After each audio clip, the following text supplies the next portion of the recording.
Welcome to Let's Talk About It with Laura Paul. Join Laura as she brings interesting guests, inspirational discussion, and a Christ-centered perspective on life. Enjoy the next hour with your host, Laura Paul.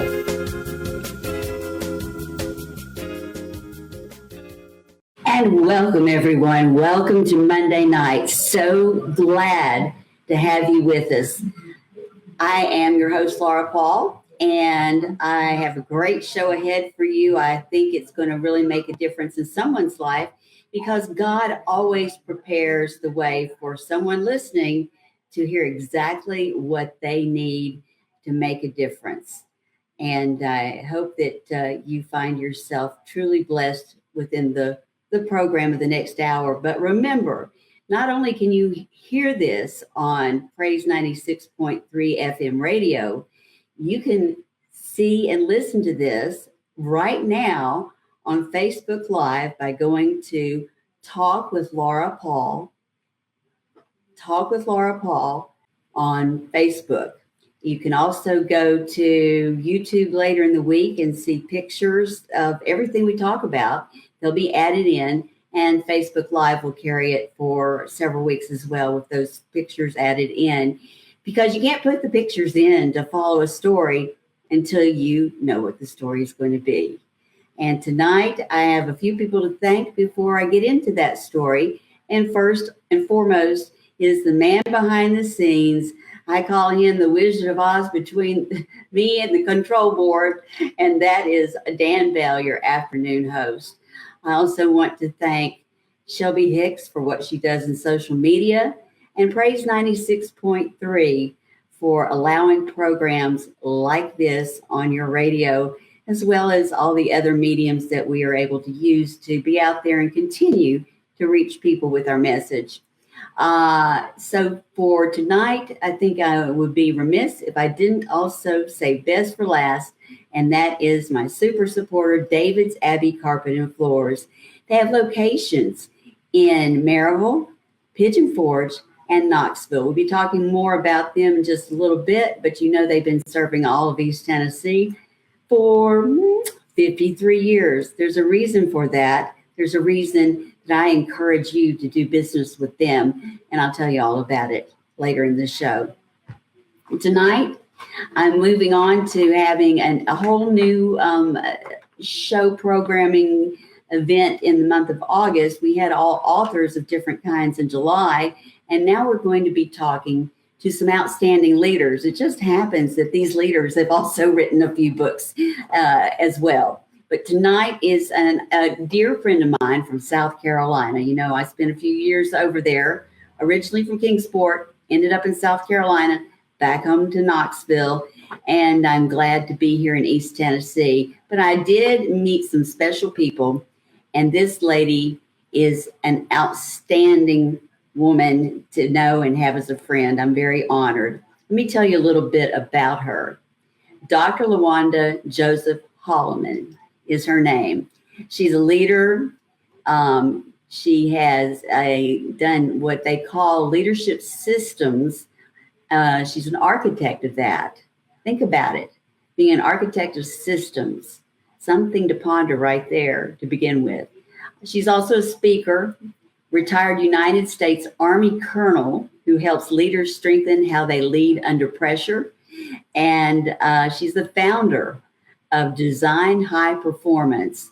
She works with leaders, teams, and organizations to build healthier leadership system practices that support clarity, trust, execution, and sustainable performance.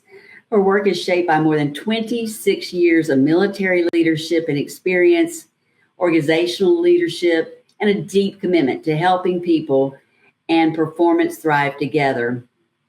There's so much more that I could tell you about her, and so much more we will be talking about, including the invisible advantage, the art and science of high performance professionals, easy for me to say quickly. And she is the author of this leadership resource. Please welcome to Let's Talk About It, Dr. Lawanda Holliman. Hello. So glad to have you on the program. This is the first time that we're trying this kind of technology where we are actually on the screen together on Facebook Live, and we are over your radio through the live feed and live stream of Facebook Live on Praise 96.3 FM. How about that? It's kind of fun trying new technology, I and know. we're probably way behind the times. People have been doing this for a long time, but I'm delighted to try this out with a dear friend. And so we hope everyone will hang in there with us as we proceed through the rest of the hour and our conversation. Uh, Lawanda and I are prayer partners, and she'll tell you how we met as she tells her story. But one thing that I want to be sure to include right off the bat is to ask everyone to write down somewhere Matthew 20:26 through 28. Maybe that can be your bedtime reading this evening when you go to bed. And basically, in summary, it says that Jesus teaches that the true leader serves others instead of seeking power. Mm. And I couldn't think of any better leader than we have, can you, Wanda, than our Jesus Christ. Amen. Amen. There is none like him. I am very happy to be a follower of his, and I know you are as well. I Absolutely. want to, before we get into the book, which I've done with other authors and talking purely about leadership, I want to start with, I think, finding out something about your life. And as I often do in the show, I start out with, how did you meet Jesus? That's a very good question, Laura. Thank you. I love how you introduced your segment, and we're talking about what Jesus did and how he came to serve. But Mhm. not only did he come to serve, he came to seek and save. He came to seek and save. And so I love that in our seeking of things, that he's seeking us because he has a purpose and a plan for each and every one of us. And as a young girl growing up, how I got to know Jesus, I was introduced to the church and a relationship with God through my family. Although I didn't grow up in church, um, I decided at the age of, it was around the age 13, that I wanted to go to heaven because one of my very dear friends was in a car accident. A military kid, grew up on Fort Jackson in South Carolina, and she was in a car accident. Long story short, she didn't make it. And so I was able to go to her homegoing service, her funeral. Okay. And at that age, I said, well, I want to go to heaven like my friend Tanya. So to me, that meant, hey, mom, dad, I want to get baptized. So, like parents, they did it. My mom took me, I got baptized, and that was that. So here I was in middle school. I'm baptized. I get a call from the church saying, hey, you want to be an usher? And I said, no, I'm not interested in any of that.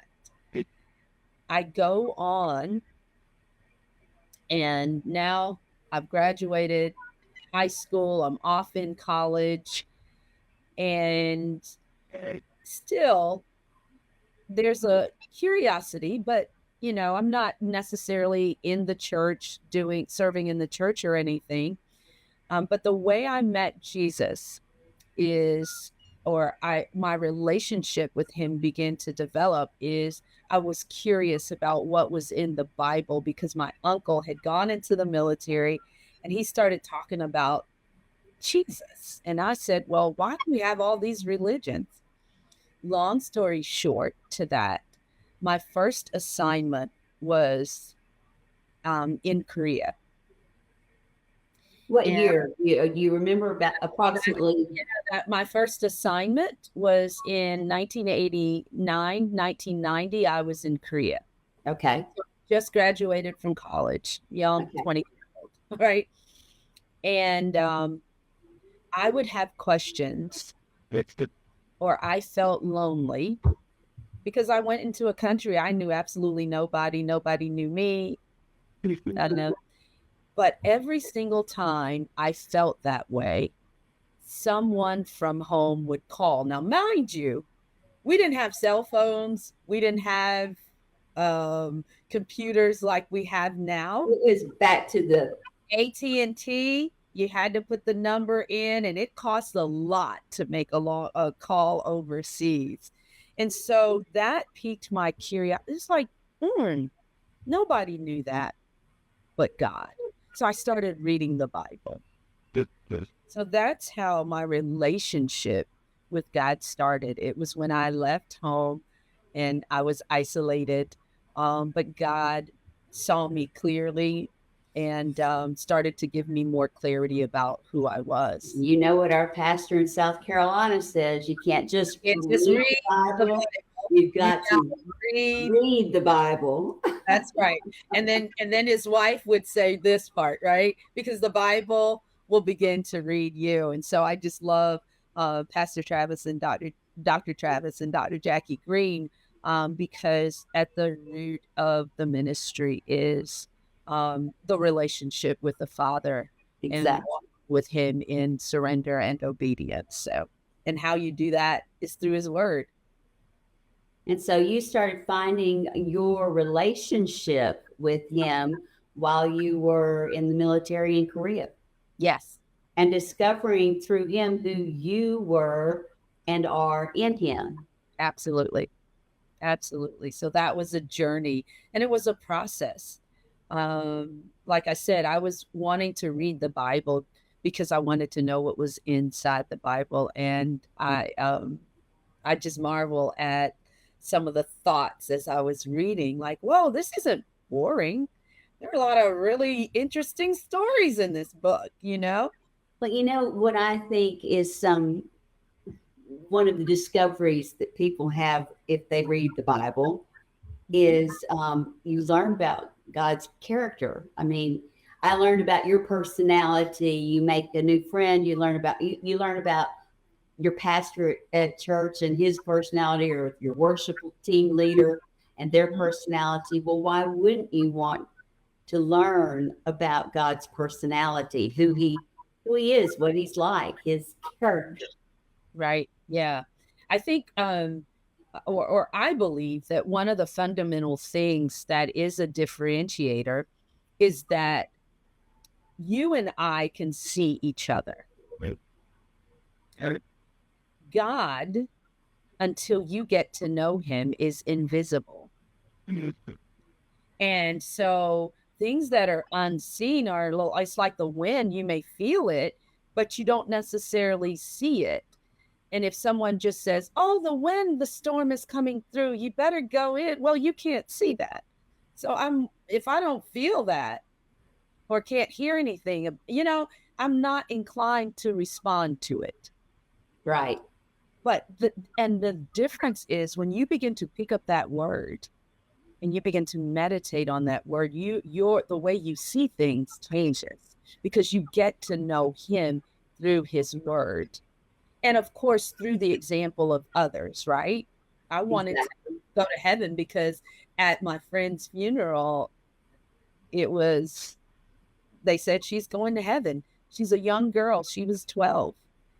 And I'm sure it was my grandma and my mom and others still praying for me. But that was what I remember as a kid saying. I told my mom, I want to go get baptized because I want to go where Tanya is.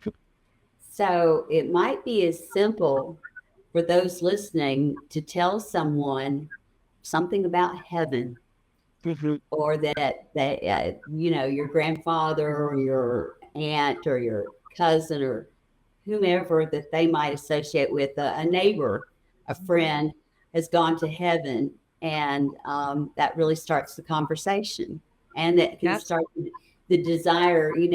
God stirs something in our hearts to have a desire for him because he's our creator. He created us all unique and beautifully in his image, but very unique in our own right, which is just that's in the Bible too. It's not said quite that way, but I'm not going to tell you how it's said.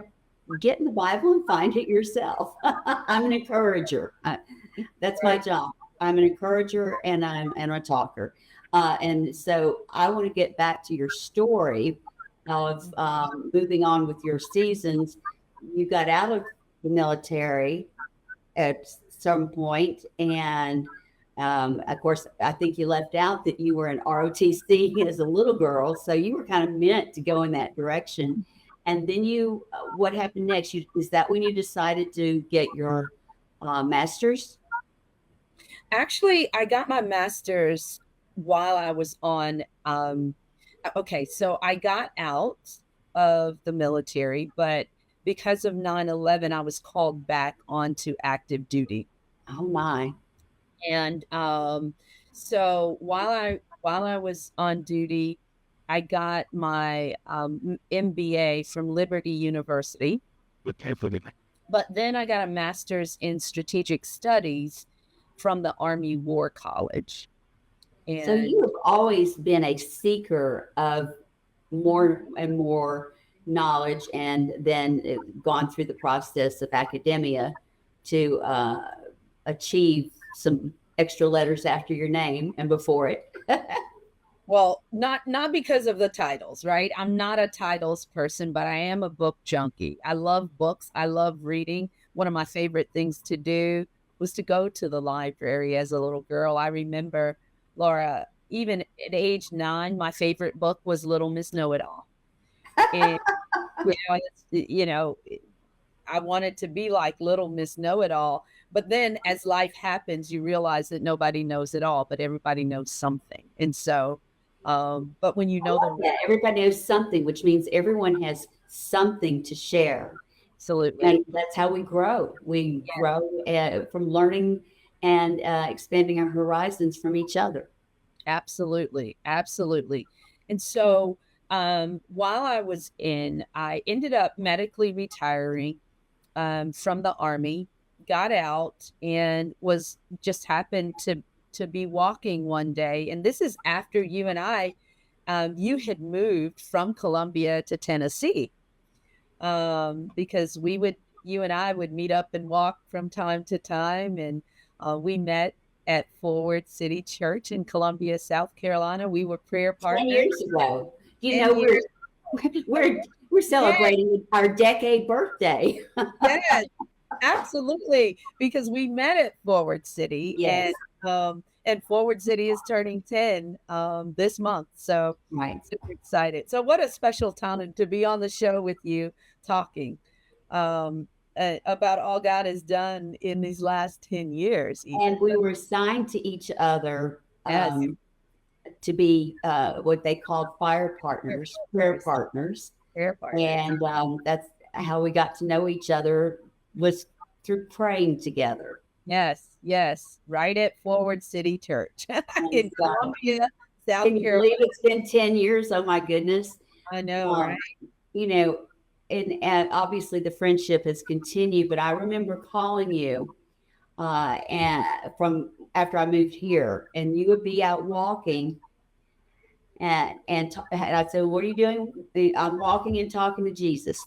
That was your learning time of following his lead and how he is a leader. And so I think that was the season of your life where you discovered leadership, and that's something that you wanted to pursue, not only train other leaders, but to create. And you, boy, have you created, I don't want to jump ahead, but I am going to jump ahead, because I'm just it's so in awe of how God has used you to create, like, START, START, and the framework for that. Would you tell everyone what START stands for, please? Okay, so let's say that the architect of START, it's a framework. And I use the word architect because architects do more than decorate a room. Okay. They study what the structure must carry and then design it to support that weight.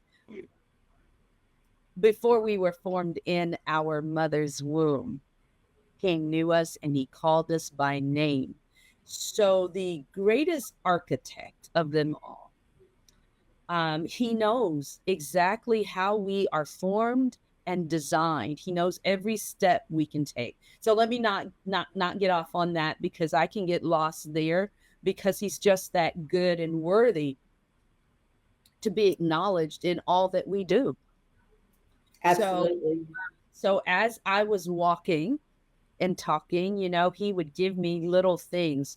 It was a great collision between my 26 years of military experience, along with working in corporate environments and coaching corporate executives, and in colleges and universities, going in and speaking to students, even in high school. So taking the military experience, the academic rigor, and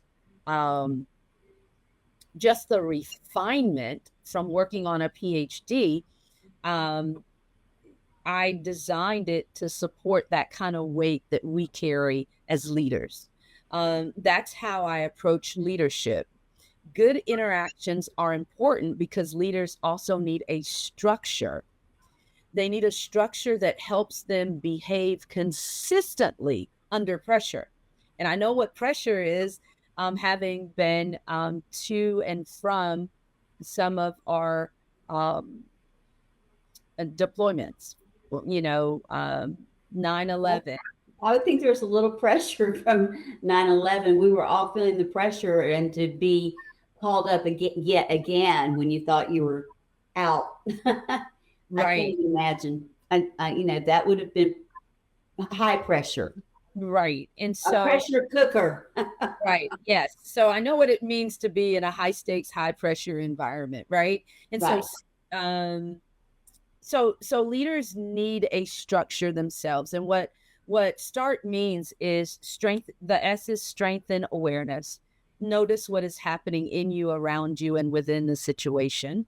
That's a very high level. I use it to go deeper with people, to help them learn how to carry weight under pressure, to see those invisible drivers that set the conditions around what the results show. But at a high level, the S is for strength and awareness. The T is for talk for authentic connection. The A is for actively listen. The R is for recognize and respect difference. And then the T is for take strategic action.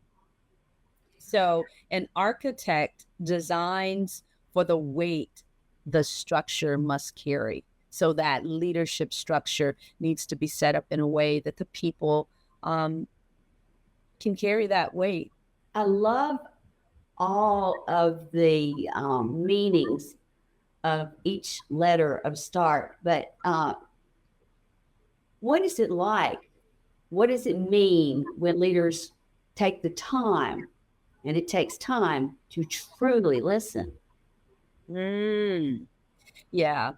Um, to actively listen is to be present um, long enough to determine what's happening, what matters next, who owns the responsibility, and to be able to articulate that real time in a very calm and in a manner in which that communication travels to that hearer so that they're able to execute.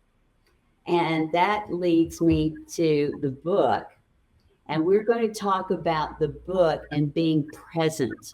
And we're going to talk about the examples that Jesus has given us, and they are how they ended up in a leadership book that is meant, although for top leaders in a training environment of corporate America or other, it's meant for all of us.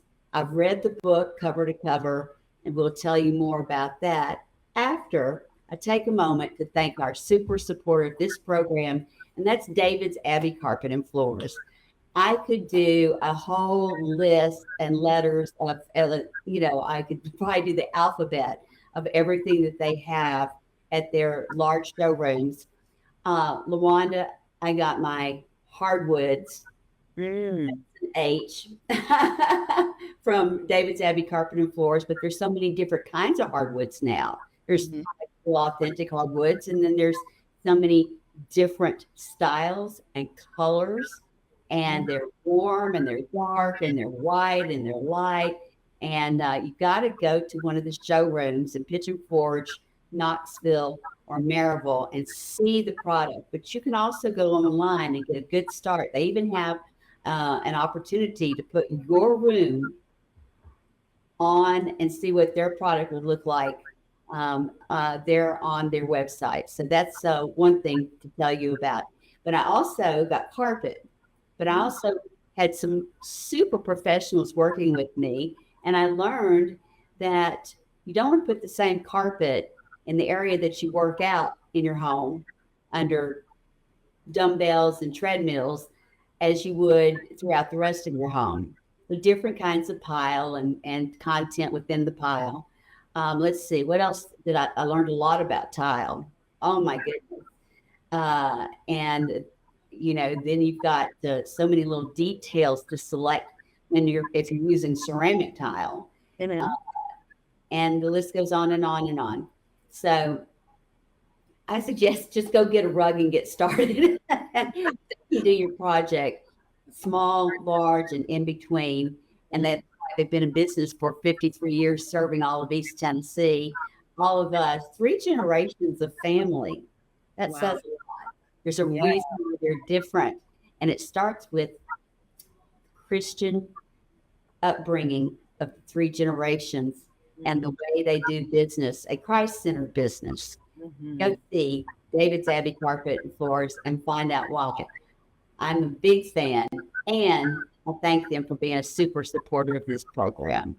I You're love listening to this show on Praise 96.3 FM radio. It's Talk About It with me, your host, Laura Paul. You also can go to praise963.com anywhere in the world. And later in the week, we'll have pictures of young Lawanda and military Lawanda. I've seen those. You can't wait to see those. But Lawanda in the different aspects of her life and photographs that follow the story and things that we are talking about. Also, the scriptures that we talk about and references to the Bible and things will be up for you. And all the websites of where you can go to, whether it's David's Abbey Carpet and Floors or the Amazon to get Lawanda's book, or to contact Lawanda if you would like to find out more about various levels of leadership for your organization, whatever organization that may be that you would like special training in. But now I'm going to tell you about this fabulous book because you mentioned in your description of your development of START about being present. And Mhm. in this book, I'm not going to give everything away, but it talks about the invisible advantage. This is an invisible advantage in leadership. And I went through the book, and this is why I think everybody should read it, Lawanda. You didn't ask me to do this, but I'm recommending it highly for this reason. It's not a to-do book, a how-to book. It's not a list of how-tos of leadership. Apply these and you're going to be a great leader. It's a lot of things that you can ponder and think about. If you are a great leader, but what is a great leader? That could be a scoutmaster. That could be a teacher. That could be someone in your community. Definitely the leader of your worship team, the pastor, the political. No, I never do anything political on my show, but the politicians, it's very big right now because we've got elections going on. And so on most of the talk radio shows, they're talking to the politicians that are running for office. I don't do anything political except to make a reference, go vote.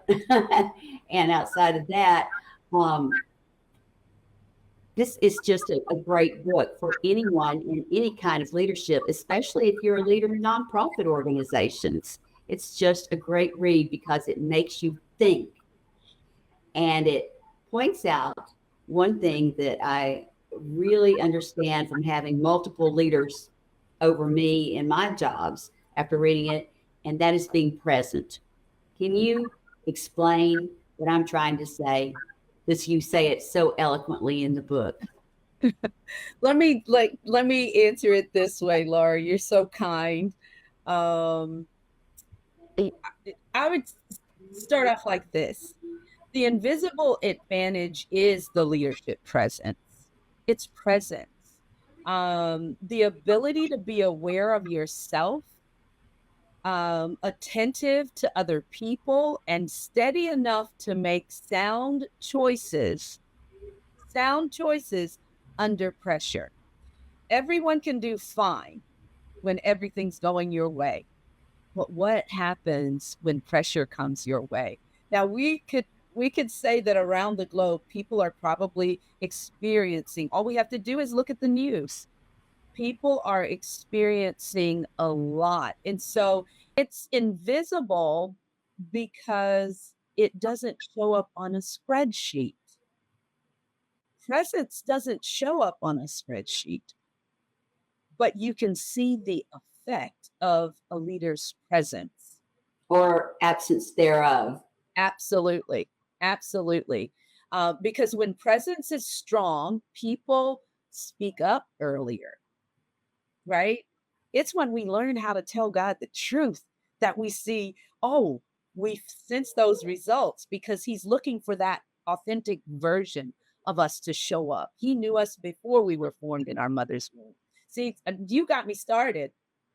Um, but when we speak up earlier, decisions become clearer and trust has room to grow.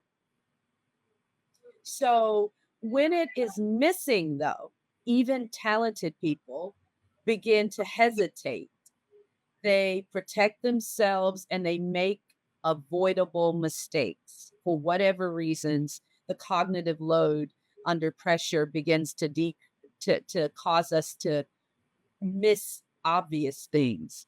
So today, people are moving really fast and they're carrying a great deal. So high performance starts below the surface in the unseen places. And so presence really matters. I can give a couple examples very quickly of where presence is not there. And that is when you can tell that your boss has come in and he's either thinking more about the argument he had with his wife on the way to work or what he's going to have for lunch after this sales meeting. You know, there's things going on, and you can tell there's things going on in their mind, and they're just getting through the meeting, just going through the notes. And then the pressure thing, when you've got to make certain numbers, and yes, certain numbers have to be met in different businesses, but Girl Scouts have to sell so many boxes of cookies. I mean, that's why the book is good for everybody. But you can be in there, and then like, well, some people get motivated by that, but most don't. Most shut down. Most draw away.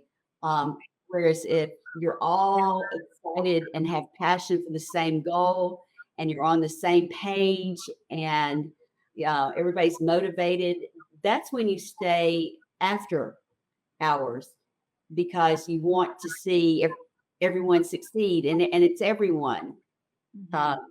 It's a team that's truly bought in to the end goal, and they're working there in every aspect to get there. And ideas are welcome, and you feel comfortable and trust to share your ideas. And some of those ideas can get you across the goal line faster because different people have different ideas, and some of them are fantastic if you just have time to be present and listen as a leader. Right.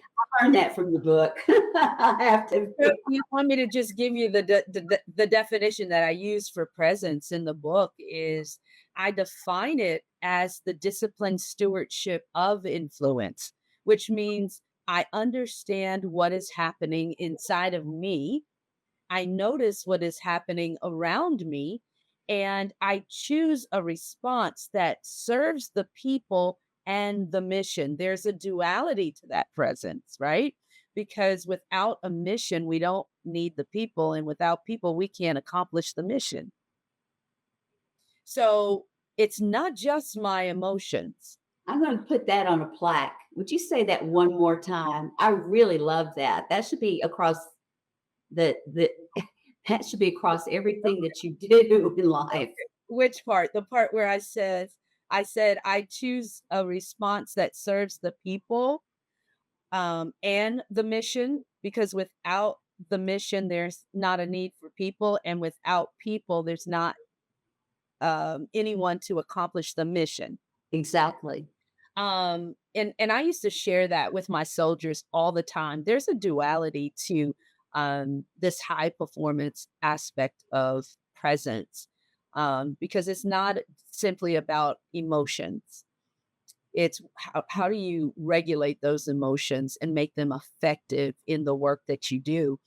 Presence may look like pausing before speaking, as you talked about. It may look like asking one more question. I know, Mom, you're really busy, even in parenting. Slow down enough to be present with your children.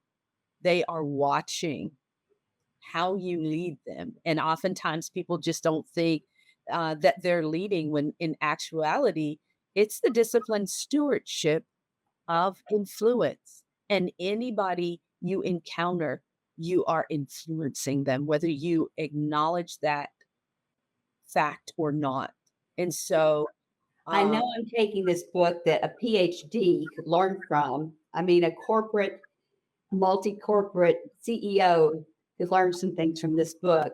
But what you just said, it's so true in families. I remember my father saying, I used to tell your brother, I don't have time to show you how to change a tire. I'm really busy. I just got to get it done.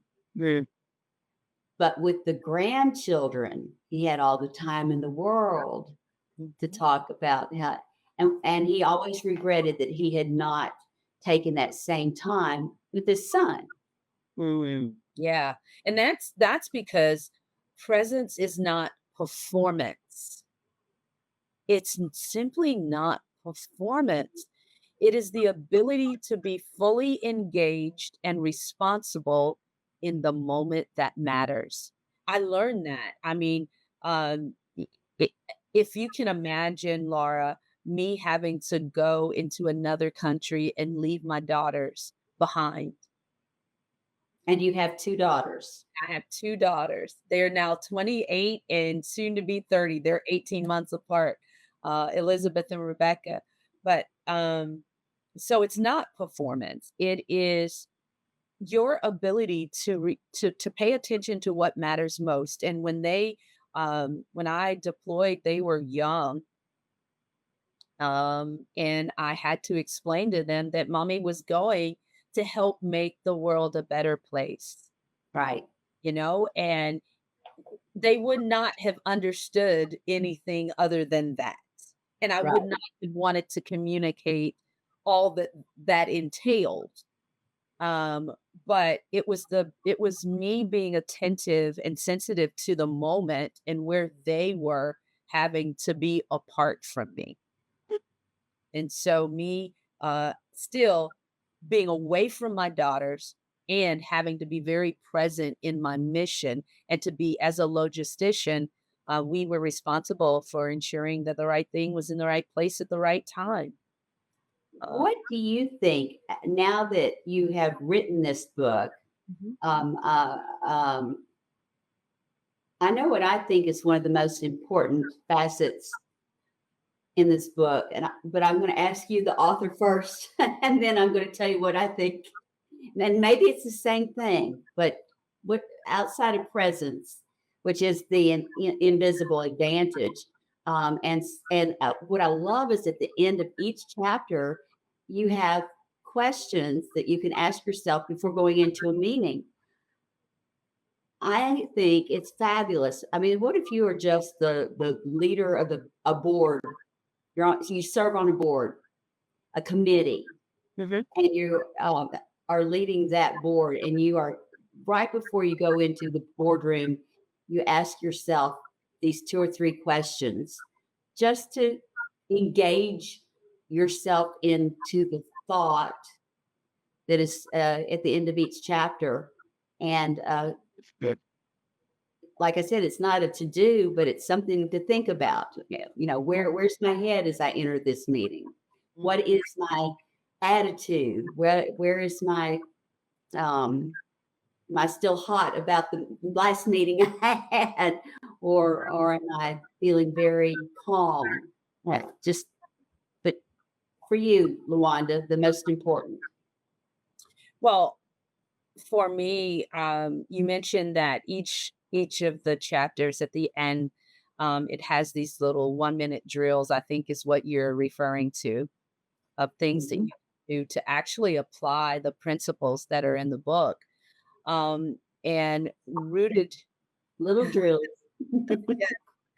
um, but undergirding all of it are principles that are timeless, timeless. And I call those faith infused anchors. Yeah, good. And so those are guiding principles that we use. Principles remain, like what comes up must come down. That's a principle, a law that won't change. The method by how something gets up and comes down might be different, right? A plane might have to take off and then rise, but it's going to land differently than if I throw a ball up. So, um, if I were to talk about one of the principles in the book, um, it would be actively listening. When leaders truly listen, truth becomes available before damage becomes expensive. And that is from a very practical level and a very deeply rooted, heartfelt level. People share concerns sooner when they know you will listen. They offer better ideas and explain what the numbers alone can never show. So when people listen, um, it also gives people dignity, the people that you're listening to. You know, it's not my most favorite thing. I'm still holding that one back to tell, but I have mentioned that you have scripture in this Yeah. book. But this is not this is truly a book about leadership and the invisible advantage. It's, but I just opened the book. I didn't just open it up. I didn't go specifically to anywhere, but I want to give everyone listening an example. So, you're talking about systems, and that systems carry what leaders cannot, and blah blah blah. It's leadership things that you're talking about, and they are very important leadership things for execution. However, then you give this on the same page: faith infused anchor, order that sustains purpose. Scripture affirms the role of order in sustaining purpose. And then you quote scripture, but everything should be done in a fitting and orderly way. Mhm. And it comes from 1 Corinthians 14:40 in the NIV. Order is not rigidity, it is stewardship. Systems create space for people to thrive. Faith infused reflects intentional structure that supports mission. Leaders establish processes not to contain people and constrain people, but to protect what matters. Order enables multiplication. Mhm. Oh yeah. Yeah. When people listen, I'm going back to listen because I think it's one of the most underused gifts that we possess.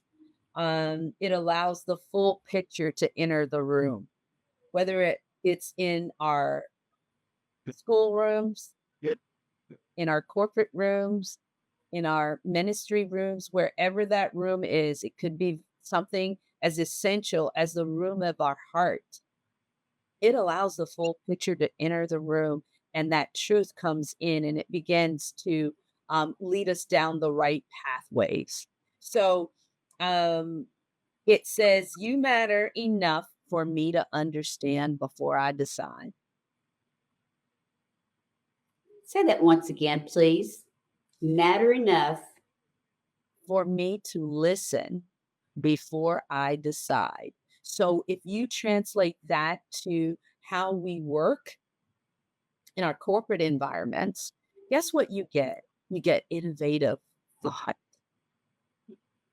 you get psychological safety, you get those types of conditions that help you sustain high performance results. Those results, you set the conditions in your environment that will help your organization thrive.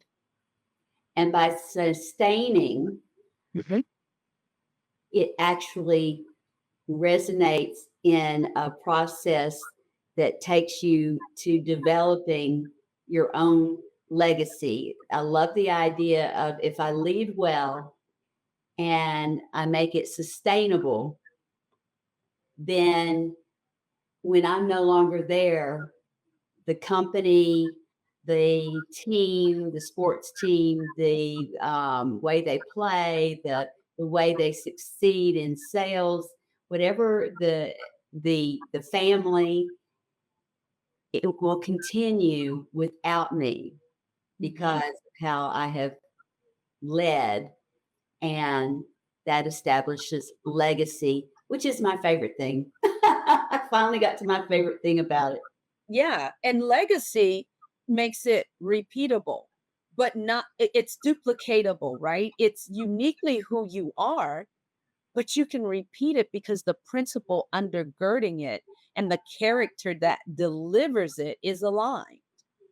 So there is no misalignment in a principle that produces results. The team, in this case, I'm going to talk about a coach, Mhm.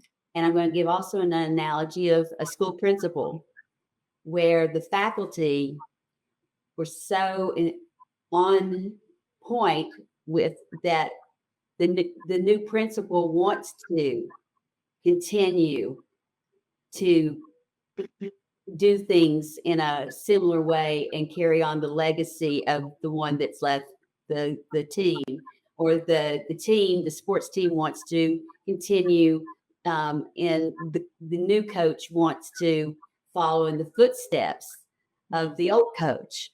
Mhm. That's legacy, if I understand it correctly. Am I Mhm. saying it right? You're good. Yes. Right. They make it repeatable. They make what's being done sustainable, and it doesn't mean that you're doing it exactly the same way, because the principle and the character and heart behind it, they're aligned. Uh, I don't. If you are um, responsible for results, outcomes, performance measures, and metrics, then it's important to look at the conditions that help you sustain those. And that's kind of the work that we do as an leadership systems advisory company and consulting company. Is um, we help leaders look at the conditions around sustainable performance and results, so that they can do it well without um, sacrificing the performance results, the people, or their own peace for that matter. It would be better to have your organization go in and train early on as opposed to getting the call to come in when it's already on a downhill tilt. I've worked under so many people that they're fabulous people, but they have the enthusiasm and the passion, and they get everyone on board, and then pressure comes, as you describe it in the book, and suddenly people are jumping off the ship and going to jobs elsewhere, and then others become nervous and anxious, and the whole environment is going in the wrong direction. And it would be so much better to have had the training that you offer before that happens. Right. Yeah, that's so true, Laura. But I can tell you that I've been guilty too myself. Okay. No one is perfect. No one is perfect. And so what I've been able to do is to bring together the academic rigor, which means the principles in the book are very much research based. So it's not just me bringing experience, although my experience affirms the research. I would say so by all the different people that you give credit to in the back of the book from all of your research. I mean, your references are pages and pages of references that um, I've never seen someone study so much to present a book that's this size. I mean, this Yeah. is so full, so full. And I'm so excited to be able to share about this book, and people can get it. Well, I can't hold on to it because every time I tell somebody about it, I give them my copy and I'm back on it. But you can get it on Amazon. Correct? Yes. Yes, you can get it on Amazon, Laura, but I've known you for 10 years now, and I do have a link that people can order the book for shipping and handling costs. So that's available to your audience as well. And would you please give everyone now later in the week? This will, of course, be again on Facebook Live, and it will also be on YouTube ongoing. And we'll have this over us on the screen and pictures that follow what we've talked about. But would you tell everyone where they can go to find you and find more information and find the book for shipping and handling? Yes. So Laura, I'll send over the link, but it's go.designhighperformance.com/book. We'll put And that over the screen. that on the screen, right? And people can find me on LinkedIn at Lawanda Holliman. They can, Two L's, two yes, L's. Holliman. They can also, and those links, I'll send over all of these links, and that way you can put it in the description box. And they can follow me on social and all of the things. My website is designhighperformance.com. But I do want to, I want every one of your listeners to remember this, Laura, because I know we're wrapping up on the time. Leadership is not measured only by what you accomplish. It is also revealed by what becomes possible in other people because of how you led. That's really significant. And what I found, even in my career as a retired colonel, that it was significant that I can reach back into relationships without a problem. And we pick up as if it was yesterday, just like you and I do, right? Um, so whether you're leading a business, a family, a church, a classroom, a community, or yourself through a difficult season, pay attention to the conditions beneath the results that you're seeing. High performers are not built by pressure. They're just not. A lot of people say, I do my best work under pressure. But the reality is it's designed. It's designed with clarity, with trust, with responsibility, courage, and care. That is the invisible advantage because I've worked under pressure, and I had, it didn't matter what country I was in, no one ever got upset with me for respecting them. Well, I knew the minute, well, I knew because I knew you that God had something to do with you writing this book, because I could tell that there was so much of God revealing thought to you that has gone into the book. But I also love an outcome that is described. And I think it's a great way to, we've got a few more minutes left before we have to close out tonight.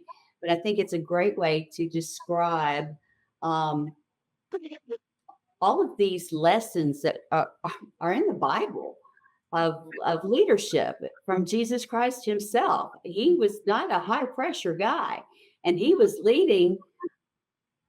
Essentially 12 guys were following him on a regular basis that were as different from each other as they could possibly be. What a diverse team to be trying to lead, and yet he does it so eloquently and calmly, and he really listens. And I mean, all of these examples I think we can find in scripture as well, but I particularly love it because I think this says a lot about our Lord Jesus as well. And that is, wouldn't it be nice if we could be more Christ-like? That's how I'm going to put it. And let excellence be the norm instead of the exception. I love that. We do things on the fly in this world in every area that we've talked about tonight. And we don't always take the time to listen. We're not always present. So are we really leading with excellence? Jesus is a great example of leading with excellence. And I would love to see that become, as you describe in the book, the norm, become culture, become the culture of the Western world. Everything we do, think about if they were in Europe talking about the U.S. and saying, oh, well, you know how they are. They do everything with excellence. That's just their culture. Yeah. That's a wow. Lawanda, that's a wow. Yes. And so is your book. And I hope people will get it, whether it's on Amazon or directly from you. And like you said, we'll have all those things on the screen. But I'm honored just to have you as a friend. And I said I was going to put my glasses on so I look more scholastic tonight. That's too funny. Laura, it's been an time to close out this week and all throughout August. It's going to be very diverse of a lot of different leaders talking about a lot of different things. In this case, it's the invisible advantage. My friend, Dr. Lawanda Holliman, a friend I've had for 10 years as a fire partner, praying together, and we will always be prayer warriors and friends. And I thank you for being on the show. And as I always say at the end of this program, go talk to your best friend, Jesus, tonight. And then tomorrow, go tell somebody about Jesus, because you too can make a difference in this world, one individual at a time. And don't we want everyone to have eternal life with us? So talk and then talk about. Have a great night. Thank you, Lawanda. Everybody have a great week. Be blessed. We'll talk to you again next Monday night at 7 on Praise 96.3. Good night. Thank you for listening to Let's Talk About It with Laura Paul. Join us next Monday evening at 7 o'clock for another chance to call in and talk about it with Laura Paul, right here on Your Praise 96.3.